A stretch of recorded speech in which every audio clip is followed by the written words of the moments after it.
It is one of the single most difficult issues to talk about in all of media: vaccines and autism. I have no doubt you've probably heard a lot on this subject. You have heard that there is proof that autism can be linked to some vaccines.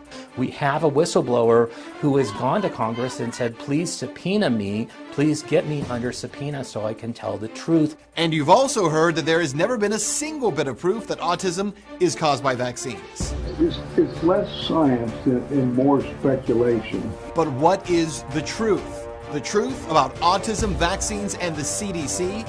This is a story of massive corruption within the very organization that's supposed to be the authority on this issue.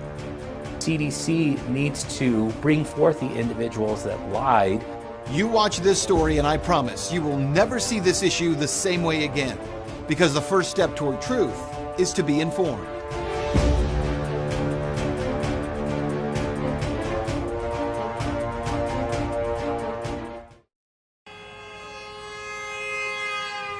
Well, you've probably seen images like these before. People protesting, standing with signs, demanding transparency from the CDC. In fact, this protest took place in Atlanta in front of the Centers for Disease Control only a few months ago. There is so much noise over this issue. It's very hard to know what is true and what is not. But to tell that story about vaccines and autism in the CDC, we have to talk about the CDC, the very building those protesters stood outside of. Because our story begins there, a little over a decade ago. But to truly understand this story, we have to go all the way back to 1998. It was in 1998 when a study was published in a journal called Lancet by Dr. Andrew Wakefield. That study led some to hypothesize that in some children, the MMR vaccine, also known as the measles, mumps, rubella vaccine, was playing a role in the increased rates of autism in children. Another study in 1999, known as the Wakefield-Montgomery study, found that the MMR vaccine might alter the immune response in T cells. Another study in 1999 attempted to show a correlation between children in the UK receiving the MMR vaccine and the rise in autism rates in that country. In 2001, two studies were done on the issue, one in the UK and another in California. So in short, in the late 1990s, there were many studies beginning to question whether or not the MMR vaccine could be responsible for a growing number of autism cases in children. And so CDC was obviously quite concerned about this. The MMR was being given in the United States to infants anywhere between 12 and 18 months of age. And so the CDC wanted to know, was the timing of the MMR vaccine associated with the increases in the amount of children that were being seen with autism in the United States? Dr. Brian Hooker has been studying this issue for well over a decade. He says it was this growing number of competing studies that prompted the Centers for Disease Control to do their own study in 2001. The CDC felt that it was necessary to conduct a study because about 3 years earlier, in 1998, Dr. Andrew Wakefield and his colleagues at the Royal Free Hospital in London, in this case series, they evaluated these individuals, and I think it was no less than 8 out of the 12 individuals, their parents reported that these children regressed after they received the MMR vaccination. So the Wakefield study looked at the findings in at least 12 physical children, and in response, the CDC conducted their own study, a case-controlled study in metropolitan Atlanta. Case-controlled means they did not look at any physical children, but instead studied a group of children with autism, matched to a group of normal controls using school records and birth certificates. The findings of that study, they were published in 2004 in the journal Pediatrics.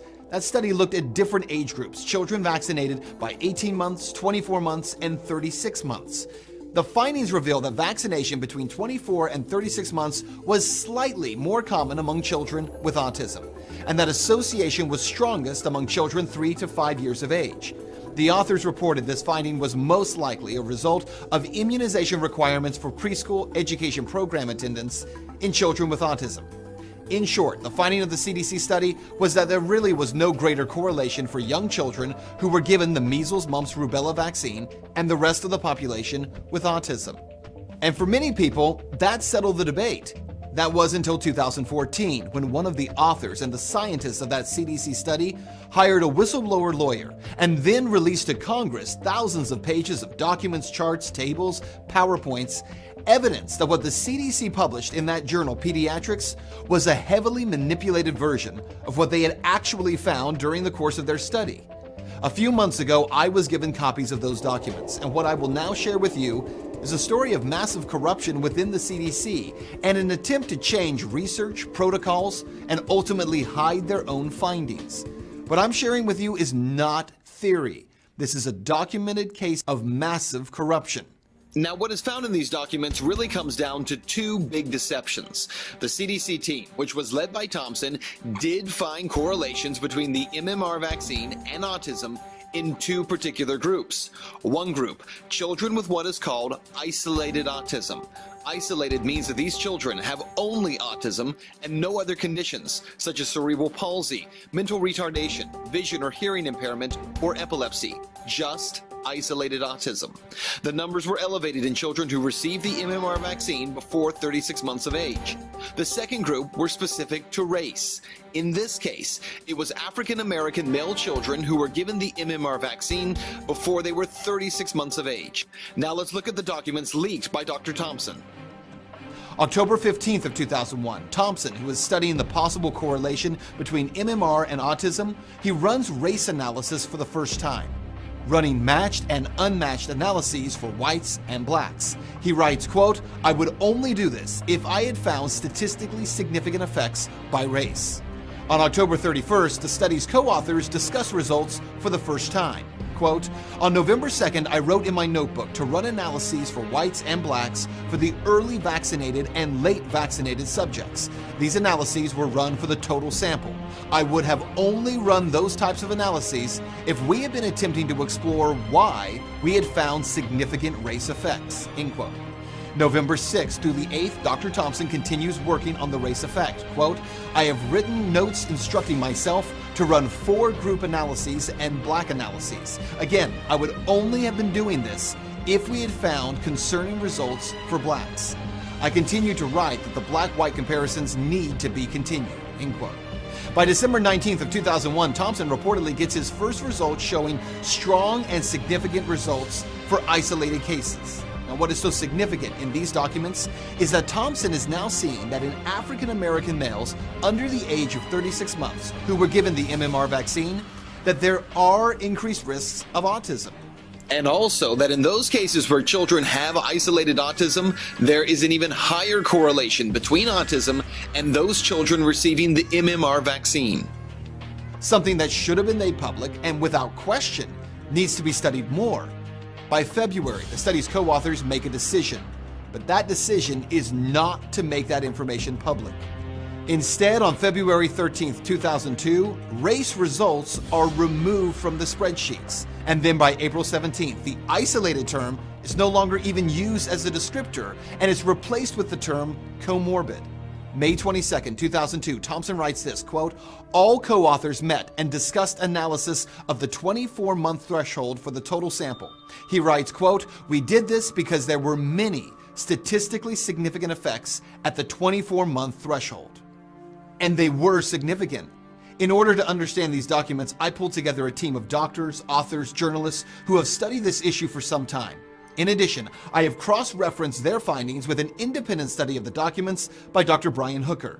And what they found while studying these documents confirmed exactly what I found, that over and over, Dr. Thompson is finding the results are significant. And it is at this moment that any honest person reviewing these documents can see that the CDC study is no longer about finding truth in health.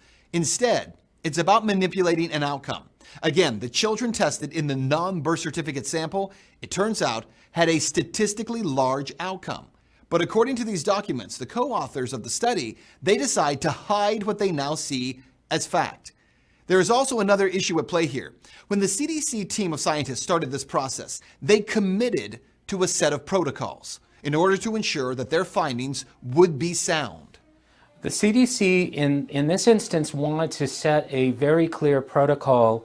Actually, the portion of the CDC that was doing the study, what's called the Immunization Safety Office, had completed a study earlier, and this was around a vaccine component called thimerosal.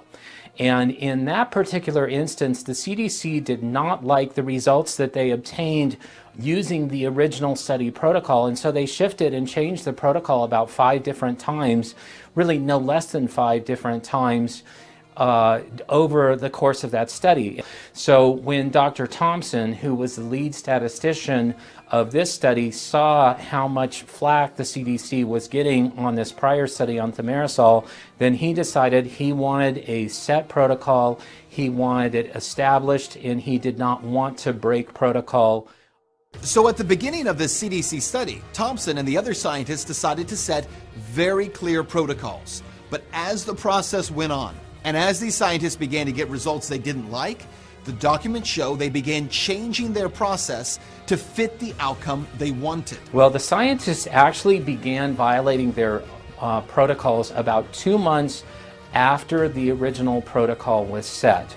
The protocol itself went through about 16, 17 iterations between the co-authors and between CDC officials that were involved in the study, and the final protocol was set on September 5th, 2001. And the records that I obtained from Dr. Thompson showed that the CDC scientists did not like the effects. There's no medication that is totally without risk, that we need to look at, identify, and accept what is this casualty rate that we're willing to live with.